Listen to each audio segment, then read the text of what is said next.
বন্ধুরা, তোমরা এখানে দুজন লোককে দেখতে পাচ্ছ যারা জঙ্গলের রাস্তায় দাঁড়িয়ে আছে, কিন্তু এই দুজন লোকের মধ্যে একজন লোক বিপদে আছে। তোমাদেরকে এখন ভালো করে দেখে বলতে হবে এখানে কোন লোকটি বিপদে আছে। তোমরা যদি উত্তরটি গেস করতে পারো তাহলে 5 সেকেন্ডের মধ্যে সবার আগে কমেন্ট করে জানিয়ে দিও।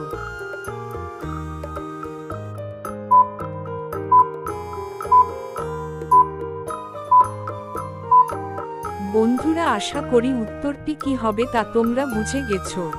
আর যারা বুঝতে পারোনি তাদেরকে আমি বলে দিচ্ছি।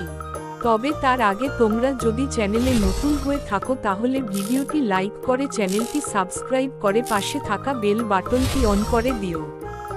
বন্ধুরা, এখানে বি নম্বরে থাকা লোকটি বিপদে আছে, কারণ তোমরা যদি লক্ষ্য করো সে যেখানে দাঁড়িয়ে আছে তার পাশে একটি সাপ রয়েছে এবং যে কোনো সময় সাপটি তাকে কামড় দিতে পারে।